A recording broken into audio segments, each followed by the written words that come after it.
Hi, this is Jackass, and welcome to Nikki. And by that, I mean I'm doing another episode of But Is It Accessible? Today we are going to Sally Beauty Supply. I'm having a stroke. Sally Beauty Supply and Petco. And possibly Michael's. I hope Michael's. I love craft stores. I'm secretly a very old lady.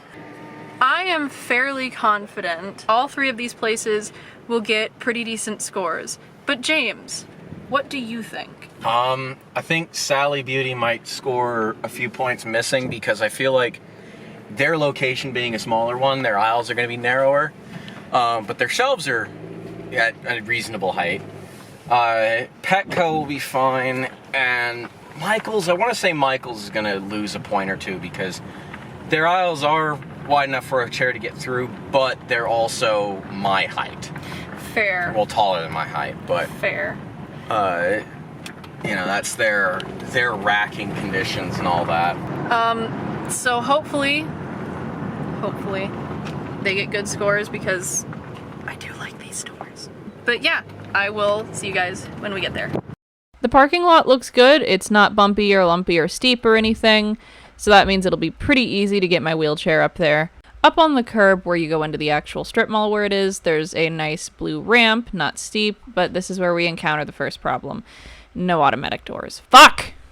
Alright, so we get inside, and the first thing I noticed is that despite the fact that the store is really small, it's actually pretty dang easy to navigate. The aisles are nice and wide, they're not cramped. You can actually turn in them in a regular manual chair, though I'm not sure about a power chair. Some of the shelves are on the higher side, but everything I needed was not high up. We were just here for hair dye, but if you wanted other dyes, you'd probably need a grabber or get an employee to help. Not ideal. The register is probably the best part of the store. It is wheelchair height. Hell yeah! So the segment about Sally Beauty Supply is obviously very short because it's a very small store. All in all, I'd give it like a 7 out of 10 because there weren't automatic doors and there wasn't a button you could press to open the doors, but on the inside, like you saw, the aisles are nice and wide, and the counter is at wheelchair user height. So, yeah, about a 7 out of 10. Next, we went to Michael's. It's a US-based craft store thing, but they have a nice, smooth parking lot, not steep, not bumpy. Also, another of those nice little blue curb ramps. Hell yeah. And automatic doors, ayy! Already things are looking good. The aisles are pretty wide. Sure, there are little individual shelves in the middle of the main walkway, but even then there's still enough room for chairs and other mobility devices. Again, we have the issue of certain things being pretty high up on shelves or racks. Unfortunately, that seems pretty commonplace across the board with just about every store.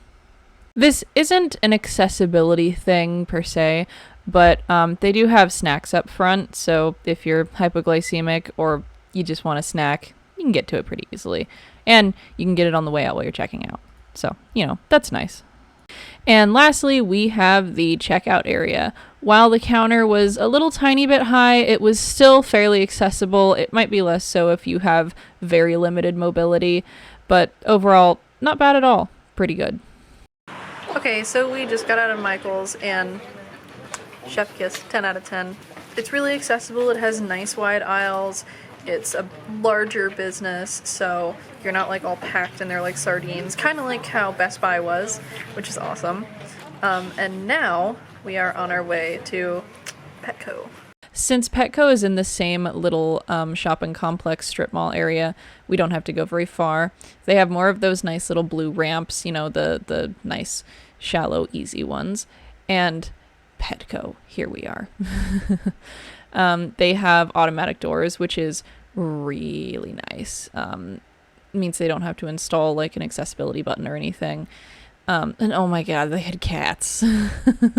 They had this one mother-daughter pair, and the mom was so sweet. Like, if you put your hand up towards the cage, she would put her little paw through the holes and give you a tiny, tiny handshake.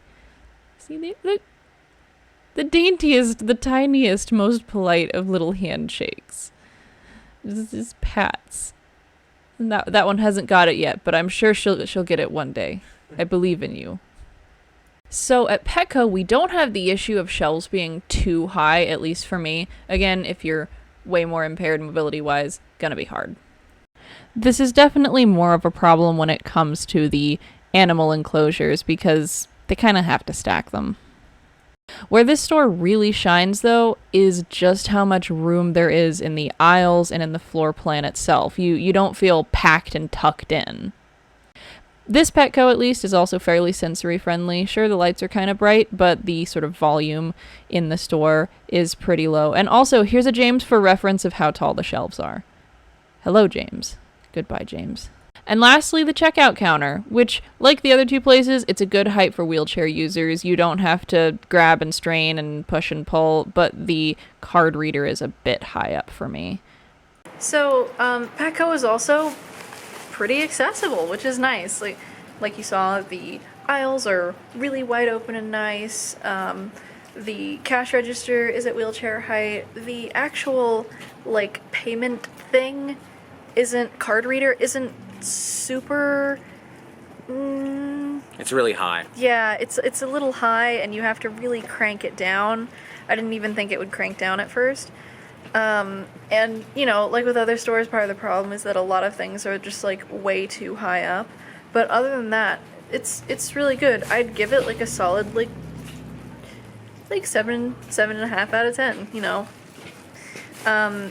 And this whole kind of strip mall area, it has, you saw that earlier, it has a lot of little areas where you can, it's wheelchair accessible. It has, the blue ramp that's concrete and all that.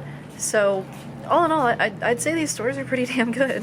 Thanks for watching, and if you want to see more disability-related chaos, stick around. Okay, bye.